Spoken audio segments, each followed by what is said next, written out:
Hoy día va a ser un poco diferente, ¿eh? Vamos a hablar de un tema que estoy cierto que es importante que abordemos como iglesia, dado que debemos tener una preocupación por el acontecer nacional y, por qué no, también internacional.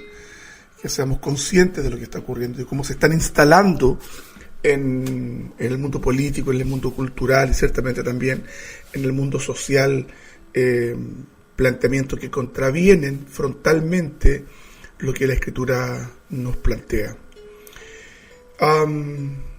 Yo creo que se está instalando una cultura de la muerte.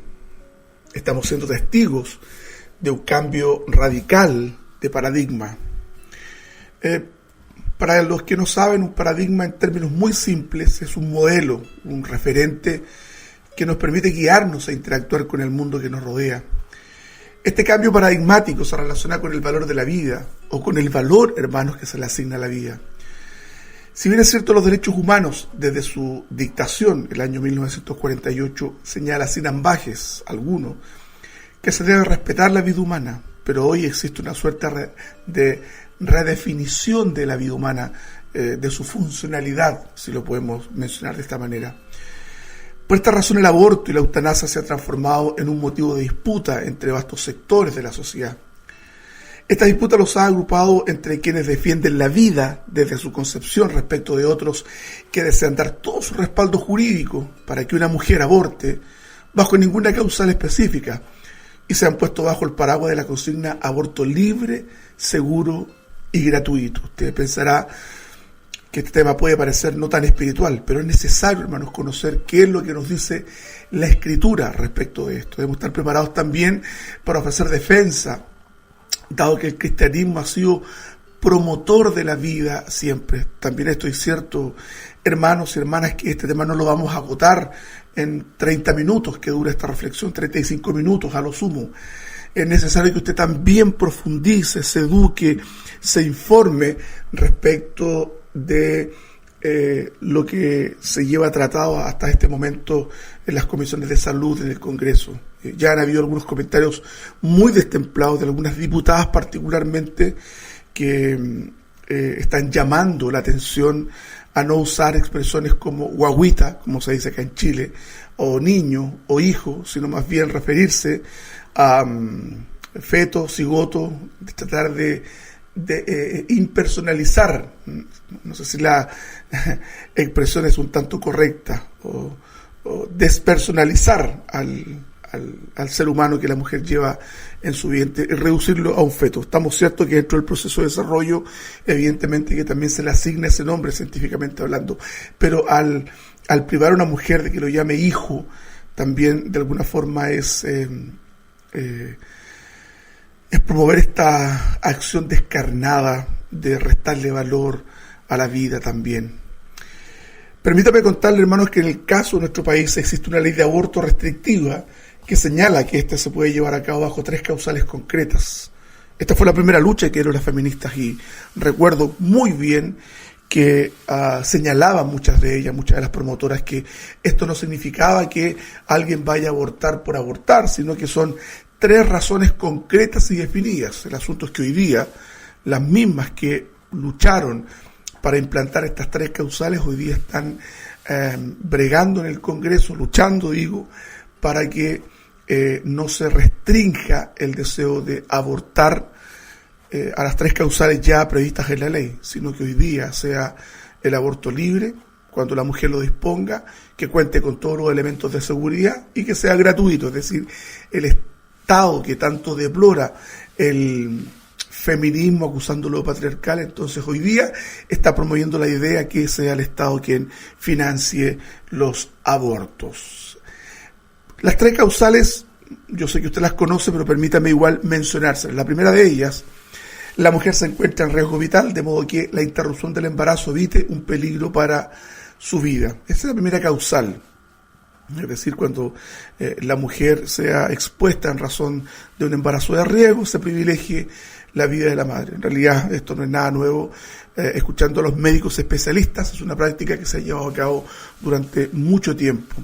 Segundo, el embrión o feto que el embrión o feto padezca una patología congénita adquirida o genética incompatible con la vida extrauterina independiente, que en todo caso sea de carácter letal. La tercera razón por la cual una mujer puede abortar hoy día sea resultado de una violación, siempre que no hayan transcurrido más de 12 semanas de gestación. Tratándose de una niña menor de 14 años, la interrupción del embarazo podría realizarse siempre que no hayan transcurrido más de 14 semanas de gestación.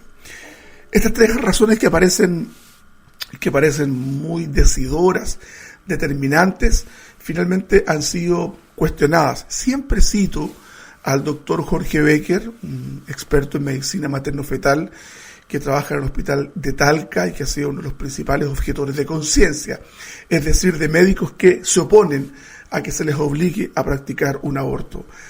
No sé cómo va a venir la ley y quizás el Estado vaya a obligar a muchos médicos que no están de acuerdo con el aborto a que sí los puedan practicar en situaciones particulares. Estas razones que fueron aducidas y que finalmente se convirtió en una ley en Chile, basta escuchar a expertos para ver que los basamentos en los cuales está sustentada no son del todo consistentes. Evidentemente que sería poco responsable de mi parte profundizar sobre estas razones, dado que no soy un experto, sino más bien una persona que intenta informarse lo más posible respecto a una temática tan sensible. Hoy estas causales son, a decir de los colectivos feministas, insuficientes y se debe legislar en favor de una ampliación del aborto y que éste se pueda llevar a cabo con el solo consentimiento de la mujer. Verdaderamente, hermanos amados, esto a mí me parece terrible, terrible. O sea, que la mujer, cuando vea que su salud psicológica se vea expuesta por un embarazo, entonces ella determine poner fin a un embarazo y provocar un aborto intencionado con la muerte de un individuo de la especie humana, que está en su vientre. Quisiera primero establecer, hermanos amados, que este no es un problema sanitario, sino estrictamente ideológico. Generalmente las mujeres pro aborto y los hombres pro aborto también, que se alinean detrás de esta consigna de aborto libre, seguro y gratuito, señalan que es un problema de carácter sanitario, es decir, que se practican una gran cantidad de abortos clandestinos y que en razón de esto entonces es necesario poner en orden el asunto de tal suerte que las mujeres no sigan muriendo en quirófanos oscuros y en lugares donde no se reúnen las condiciones para llevar a cabo esto. En Argentina, por ejemplo, en el debate que se llevó a cabo respecto de la misma temática que se está instalando en Chile, se señalaba que habían 500.000 abortos clandestinos. Esa es una cifra del todo inusual, mentirosa y tramposa. En este momento no recuerdo la cantidad de abortos que señalan las feministas en el caso de Chile, pero nunca presentan estadísticas concretas, visibles, referencias que puedan dar cuenta que efectivamente ellas están sosteniendo que estos abortos se producen de forma irregular. Siempre dicen una cantidad, pero en la práctica nunca entregan los elementos estadísticos y probatorios para convencer a quienes no estamos de acuerdo con esto. No sé si están interesadas en convencer a la opinión pública. Lo que ellas necesitan finalmente son los votos del Congreso, y siempre evidentemente hay políticos funcionales que por ganarse el aplauso de las feministas, de las mujeres, ¿verdad?, y de ese palco progresista, van a legislar y favorecer con su voto lo que para nosotros es un crimen. Lo que prima es la libertad de la mujer. Vuelvo al tema, es una cuestión ideológica. Por lo tanto, lo que prima, vuelvo a decirlo, es la libertad de la mujer por elegir si poner término a un embarazo no deseado o continuar con el natural ciclo de la vida. La maternidad para el feminismo radical es una manera de opresión del patriarcado, lo definen todas las teóricas del feminismo. Basta mirar sus textos que están desplegados en internet, basta leer El segundo sexo de Simone de Beauvoir para encontrarse con que finalmente la maternidad constituye para el feminismo una suerte de opresión del patriarcado. ¿Qué es lo que es el patriarcado? Es el gobierno que ejercen los hombres en contra de las mujeres y según el feminismo hay una agenda oculta de los hombres de impedir la libertad de las mujeres y tenerlas subyugadas entonces a un sistema arbitrario, injusto y abusador. No sé cuáles son las premisas históricas, sociológicas o culturales que utilizan para hacer este análisis, pero básicamente eso es lo que ellas sostienen. El feminismo intenta deconstruir el rol de la mujer en la sociedad y la maternidad ciertamente es uno de los elementos de lucha. La ecuación es simple del feminismo. Es mi cuerpo y por lo tanto es mi decisión. Eso es lo que sostienen ellas. Por lo tanto, y bajo esta premisa, pueden interrumpir el embarazo cuando ellas así lo determinen. Ahora, esto ignora evidentemente la vida alojada en el vientre de una mujer en cuestión. La mujer hace uso de su derecho, ¿verdad?, sobre su cuerpo, pero priva del suyo al niño por nacer.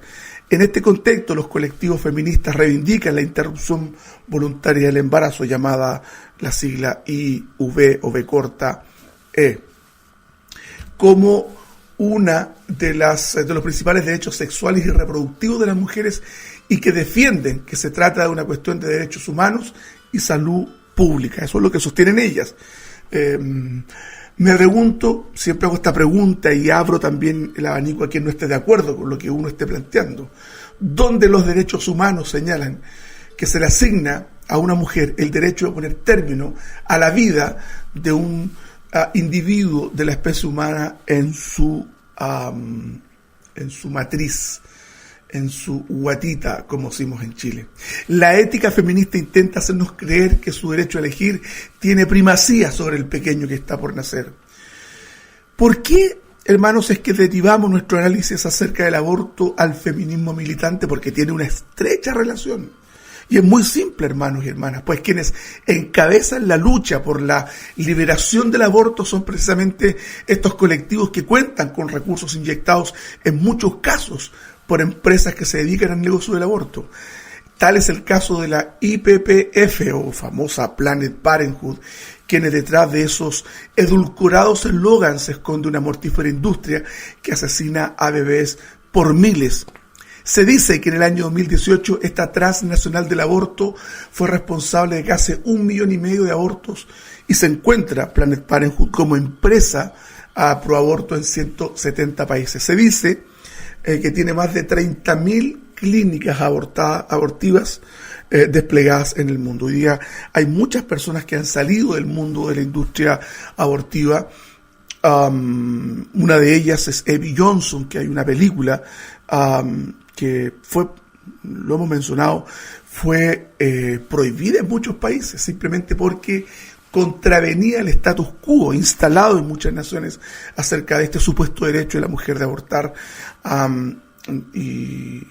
y lamentablemente aquí en Chile no se vio, la logramos ver por las redes sociales, qué sé yo, la película se pudo ver, pero en esa claramente está el testimonio de una mujer que hoy día testifica ante el mundo el oscuro negocio que hay de la industria abortiva encabezada por Planned Parenthood. Créame usted, hermanos amados, y esto también usted lo puede encontrar en la prensa hoy día, que Planned Parenthood es una de las empresas principales que inyecta recursos, mucho dinero a las ONG feministas para que el aborto se legalice en los países. Hoy día no logro entender esta lógica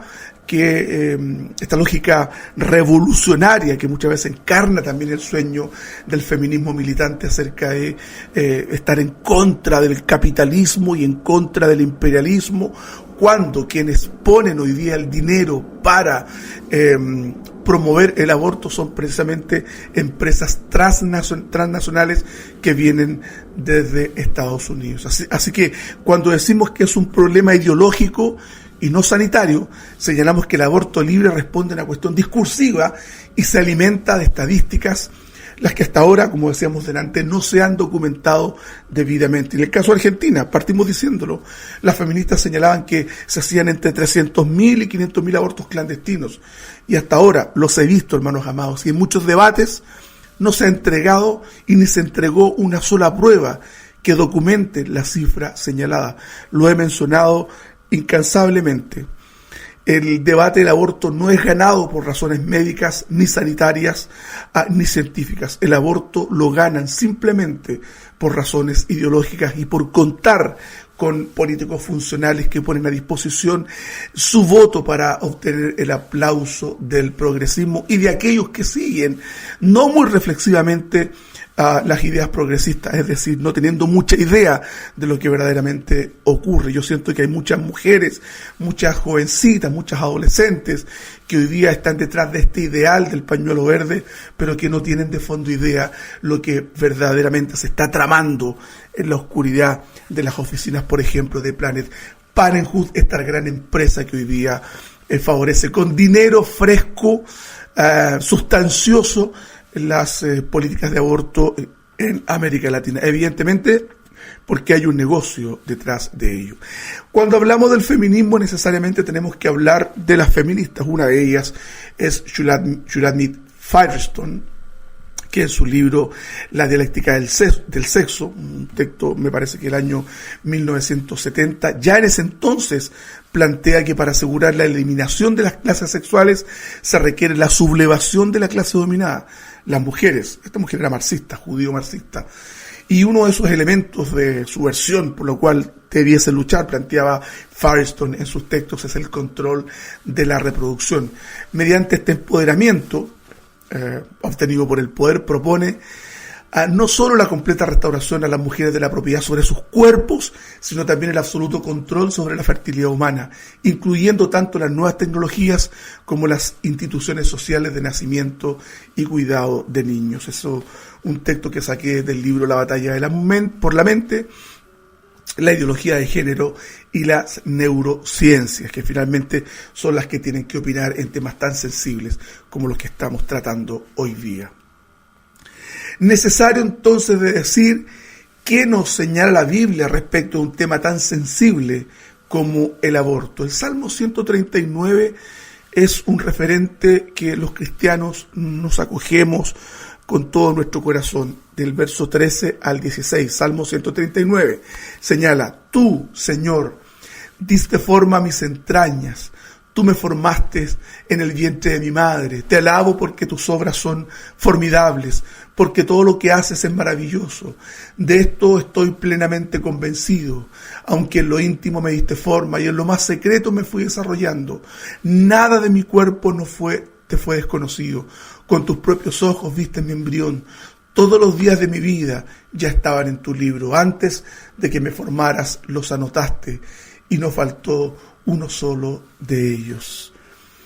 Este pasaje, hermanos, es quizás uno de los mayores argumentos que como cristianos tenemos y que podemos esgrimir en contra del aborto. Claramente se observa el milagro de la vida y un Dios que interviene activamente en el proceso de gestación. La vida es un milagro, hermanos, un milagro donde Dios tiene mucho que decir, pues Él es el autor de la vida. En el verso 16 dice: con tus propios ojos viste mi embrión. ¿Puede notar usted, hermano, la maravillosa dinámica que se produce en lo más recóndito de la biología humana? Dios era testigo de este maravilloso proceso creativo, el surgimiento de la vida humana en la etapa más primigenia o inicial. Esta sección medita sobre un aspecto del poder de Dios, su poder de creación. Aunque Dios no nos crea directamente desde el polvo de la tierra o de la costilla de Adán, como lo hizo con Eva, ¿cierto? Él es nuestro creador tanto como lo fue de ellos. El proceso es distinto, evidentemente creemos en un Dios creador. Dios nos trae a la existencia mediante el proceso natural de la concepción y el nacimiento, y siempre tiene completo control sobre nuestra creación. Él sostiene el proceso, hermanos, y vigila sobre nosotros con cuidado personal, aún antes de nuestro nacimiento. Él nos da forma, tal como formó a Adán, de modo que se puede decir que hemos sido hechos de las profundidades de la tierra, como Adán. Créame, venimos del polvo y al polvo volveremos. Eso es lo que nos señala la palabra del Señor. Aunque estos versículos no tratan directamente con la cuestión del aborto, ¿cierto? Son pertinentes. El niño aún no nacido está siendo formado y cuidado por Dios, y Dios ya tiene destinados los días para él. Así que un ser humano que interfiera y que impida, corte la vida abruptamente que Dios está desarrollando, ciertamente está usurpando un derecho que solo le pertenece al Creador. Dios, como el dador de la vida, es el único quien tiene el derecho de quitarla. Los versículos finales de esta sección responden a las primeras 3 secciones del Salmo. El conocimiento de Dios, su presencia y su poder son causa de gozo para nosotros, si usted lee el Salmo completamente. Los atributos de Dios no son cualidades que puedan ser consideradas por separados. Al tratar cada uno de estos atributos, simplemente, hermanos, estamos viendo el mismo cuidado amoroso que Él tiene por nosotros desde un ángulo diferente. Dios usa su poder, su presencia, su conocimiento y todos sus otros atributos para darnos sus bendiciones, que son incontables, maravillosas y profundamente bellas. Quiero detenerme para analizar lo que la Biblia nos aporta más aún después del Salmo que hemos citado respecto del valor de la vida. Quiero por favor que pongamos atención en lo que nos señala Éxodo 21 del 22 al 25. Mucha atención, por favor. Si alguno riñere e hiriere a mujer embarazada y ésta abortare, pero sin haber muerte, serán penados conforme a lo que les impusiere el marido de la mujer y juzgaren los jueces. Mas si hubiere muerte, entonces pagarás vida por vida, ojo por ojo, diente por diente, mano por mano, pie por pie, quemadura por quemadura, herida por herida, golpe por golpe. Lo que sea, hermanos, y esto para los hermeneutas más profesionales, lo que sea que estos difíciles versículos que hemos visto signifiquen en una mayor profundidad, lo que sí salta a la vista es que Dios considera que la vida en el vientre tiene gran valor, sea por accidente o por intención. Causar que una mujer pierda un bebé demanda un castigo sobre la persona que lo causó.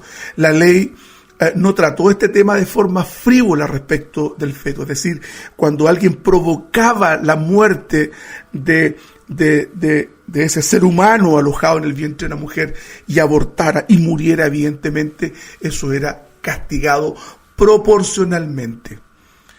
Fíjense que Isaías 49, en el verso 1 y 2, señala lo siguiente. Vamos viendo el valor que tiene la vida prenatal para Dios. Oídme, costas, y escuchad, pueblos lejanos.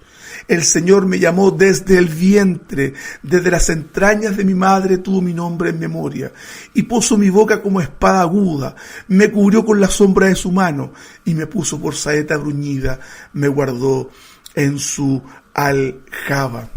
Esto está haciendo referencias al Mesías. Dios lo llamó a cumplir su misión desde el vientre. La vida prenatal, hermanos, es preciosa para Dios.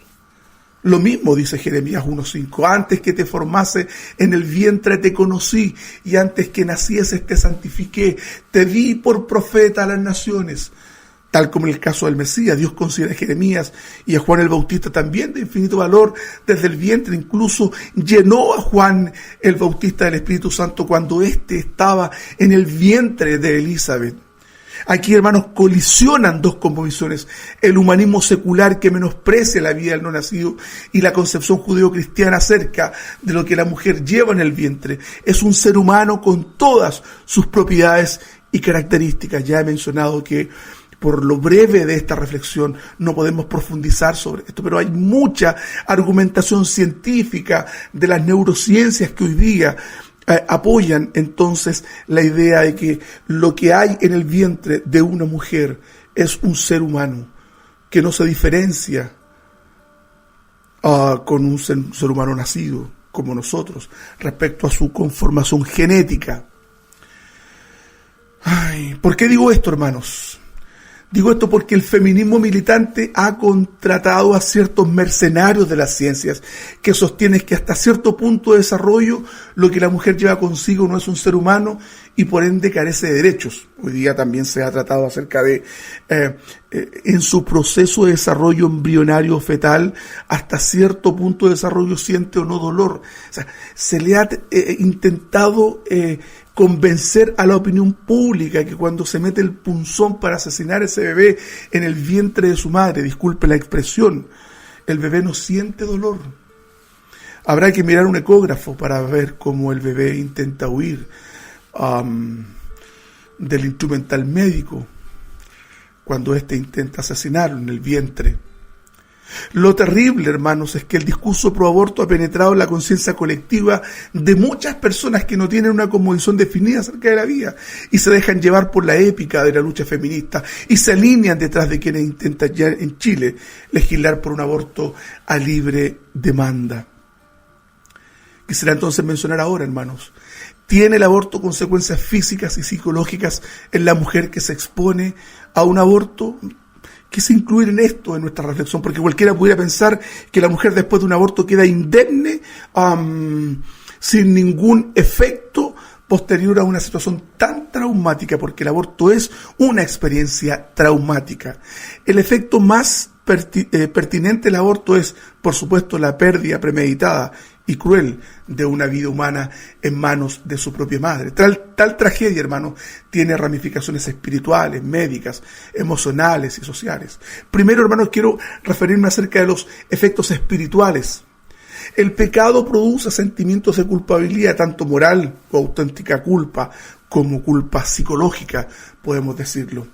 Hay 2 investigadores que reportaron en un periódico americano de psiquiatría, en el American Journal of Psychiatry, no sé si lo dije bien, que pacientes que claramente funcionaban bien antes del aborto, después sufrieron de psicosis precipitada por el sentimiento de culpa provocada por el aborto.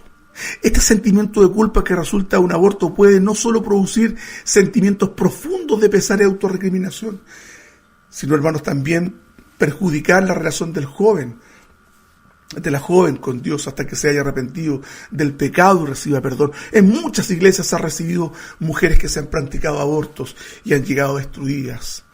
Los autores del libro Ética Cristiana, los señores Gerald Neuhaus y James Ekman, señalan al respecto. Investigadores de Planned Parenthood, la famosa empresa que habíamos mencionado hace un momento atrás, admite que los embarazos que terminan en aborto inducido o espontáneo son, en el mejor de los casos, trastornadores y a veces traumáticos para la mujer embarazada. Lo dicen ellos mismos. El Instituto de Medicina de la Academia Nacional de Ciencias afirma que el estrés emocional y sufrimiento rodean todo el proceso del aborto. Kumar y Robson informan que 8 de 21 mujeres que habían obtenido un aborto en el pasado sufrían de depresión clínica y profunda ansiedad. Por el contrario, solo 8 de 98 que no habían tenido abortos tenían depresión. Es decir, el aborto es una experiencia tan traumática en una mujer que produce depresión, hermanos amados, en una gran cantidad de las mujeres que son sometidas a esta experiencia tan terrible. La doctora Ann Speckard de la Universidad de Minnesota publicó un estudio sobre las manifestaciones del estrés que surgen a la larga entre 5 y 10 años, dice ella, como resultado del aborto. Aunque las mujeres estudiadas provenían de variados contextos, sus reacciones eran sorprendentemente similares, iguales, dice la doctora Ann Speckard. Permítame mencionarlo. El 81% reportó desasosiego por la criatura abortada. El 76% reportó que volvían a vivir la experiencia del aborto. El 69% reportó sentimientos de locura después del aborto. El 54% reportó pesadillas relacionadas con el aborto. El 35% tenía percepción de visitaciones de la criatura abortada. ¿Por qué estamos mencionando esto? Porque las feministas y quienes están en favor del aborto no le explican esto a las mujeres acerca de la problemática psicológica que esto va a traer consigo después de una experiencia tan traumática como el aborto. La industria del aborto intenta convencer que el procedimiento abortivo es inocuo y pulcro. Usted entra con un bebé y sale sin un bebé, y súper simple.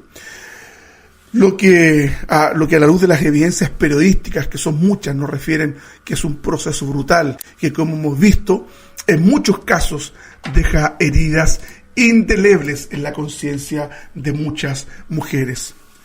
Ahora, me pregunto, ya para ir finalizando esta reflexión, ¿puede un creyente verdadero estar de acuerdo con el aborto? Antes de responder esta pregunta es necesario defender el carácter sagrado de la vida. el relato de la creación en el libro de Génesis nos provee el fundamento para que podamos entender el concepto de la dignidad humana. Entonces dijo Dios: hagamos al hombre nuestra imagen, conforme a nuestra semejanza, y señoree en los peces del mar, en las aves de los cielos, en las bestias, en toda la tierra, y en todo animal que se arrastra sobre la tierra. Y creó Dios al hombre a su imagen, a imagen de Dios lo creó, varón y hembra los creó. Génesis 1, 26, 27. Ser creado en la imagen de Dios es lo que nos distingue a nosotros los seres humanos respecto de otras criaturas. En la creación el hombre recibió la habilidad y la responsabilidad de imitar y reflejar el carácter santo de Dios.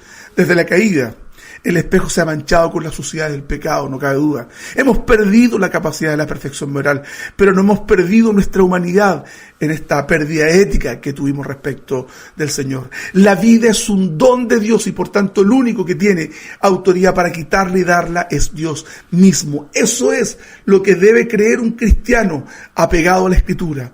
Lo que la mujer lleva en su vientre es un individuo de la especie humana que, de no haber ninguna contingencia causal o provocada, lo que emerge del vientre de una mujer después de 9 meses es un ser humano. No es que no sea antes un ser humano, no es que no lo sea, siempre lo ha sido un individuo de la especie humana, expresión que utiliza el médico chileno de medicina materno-fetal Jorge Berger. El profesor John Frame, en su libro Ética Médica, hace la siguiente observación sobre el Salmo 51, verso 5. La continuidad de la persona se extiende hasta el momento de la concepción. El Salmo 51 traza esta continuidad hasta el momento de la concepción y lo hace en forma clara y contundente.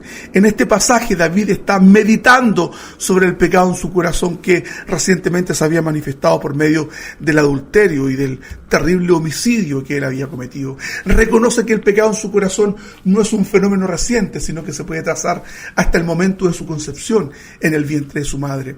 La continuidad personal que existía entre la vida de David como un feto y la vida de adulto se puede trazar al momento de su concepción y se extiende aún en esta relación ética con Dios. En el Salmo 51, léalo usted con atención, David narra su historia personal y moral desde el momento de su concepción. Un ser impersonal, una masa amorfa de protoplasma no puede ser un agente moral, como lo describe el Salmo 51. Si es posible trazar el historial moral de David hasta su concepción, entonces, dice Frame, su historial personal también se puede trazar hasta ese momento. No es solamente la sustancia biológica de David lo que se extiende hasta su concepción, sino también un ser total y absolutamente moral. En el caso del Nuevo Testamento, sigo citando a Frame, nos proporciona un pasaje fascinante que tiene que ver con la pregunta sobre la vida antes del nacimiento. María entra en la casa de Zacarías y saludó a Elizabeth, y aconteció que cuando oyó Elizabeth el saludo de María, la criatura saltó en su vientre, y Elizabeth fue llena del Espíritu Santo y exclamó a gran voz y dijo: bendita tú entre las mujeres y bendito el fruto de tu vientre. ¿Por qué se me concede a mí que la madre de mi Señor venga a mí? Porque tan pronto como llegó la voz de tu salutación a mis oídos, la criatura saltó de alegría en mi vientre. Lucas 1, del 40 al 44. Vuelvo entonces a preguntar la interrogante que dejé planteada hace un momento atrás. ¿Puede un creyente verdadero estar de acuerdo con el aborto? Es necesario aclarar que existen muchos creyentes nominales dentro de las iglesias evangélicas. Muchos quienes asisten a nuestros templos, ni siquiera a la luz de sus acciones es probable que haya experimentado el nuevo nacimiento. Es decir, lo que uno puede ver en muchos podemos determinar a partir de la conducta visible, porque finalmente el que mira el corazón es Dios. Podemos determinar que no ha habido un nuevo nacimiento, sigue practicando el pecado, viviendo en pecado. Fíjese que en el libro de Judas 4 señala algo muy decidido respecto a estos cristianos nominales que están dentro de las iglesias evangélicas, y son muchos de ellos los que se alinean a este discurso pro-abortista que se está instalando nuevamente en nuestro país. Cito entonces el libro de Judas, capítulo 4. Pues por medio de engaños se han infiltrado entre ustedes algunos malvados. Estos, que desde antes habían sido destinados a la condenación, convierten la gracia de nuestro Dios en libertinaje y niegan a Jesucristo, nuestro único soberano y Señor. Estos parecen ser creyentes, pero no son, hermanos. Muchos de ellos se han vinculado al discurso progresista y son precisamente estos pseudo hermanos que han pregonado el derecho de la mujer a decidir sobre su cuerpo, dando pie con esto al apoyo restricto al aborto y, claro, al asesinato de un inocente, hermanos. Como me refería hace unos días atrás, un ministro bautista, a mí me llamó mucho la atención, un profesor del Seminario Bautista de Santiago, en Chile. Voy a mencionar su nombre porque él lo hizo a través de sus redes sociales. El hermano Sun Young Jun, profesor del seminario de la denominación que acaba de mencionar. Él señaló en sus redes sociales que fue exonerado de su cargo como docente de dicho seminario, cosa que yo estoy de acuerdo, por sus opiniones acerca del aborto. Él dijo: estoy a favor del aborto libre, gratuito y seguro. Profesor de Biblia, se adscribía a los principios del progresismo imperante. Más, revisando sus redes sociales, él recomendaba votar por mujeres del pañuelo verde. ¿Cómo un creyente, hermano, puede aliarse con el discurso progresista y con esto entonces volver la espalda a la palabra del Señor? ¿Cómo esta persona puede hacer tal cosa? Y sin duda, como él, hay muchos dentro de las iglesias evangélicas que, cautivadas por el discurso progresista y social, han hecho eco de las demandas sociales y valóricas, restando con ello preponderancia a las verdades eternas del cristianismo. Por lo cual me permito decir, hermanos, ningún creyente conocedor de la palabra de Dios que haya experimentado el precioso don de la salvación puede estar de acuerdo con el aborto bajo ningún punto de vista. La iglesia promueve la vida, la iglesia canta a la vida, la iglesia celebra la vida. No puede un creyente, hermanos amados, estar de acuerdo con el aborto en ninguna posibilidad, bajo ningún punto de vista. Hermanos amados, tenemos una gran responsabilidad hoy día de oponernos a toda ley que contravenga el principio de la vida que Dios nos ha mostrado en su palabra, del amor profundo que Dios tiene por los seres humanos no nacidos. Desde que se legalizó el aborto en Estados Unidos el año 73, se han asesinado casi 60 millones de niños. El peor holocausto de la historia ha sido el aborto. El peor holocausto de la historia, hermanos, ha sido aquel en que la vida de los no nacidos se ha puesto fin de forma brutal y terrible. Dios les bendiga y les guarde cada día, mis hermanos amados.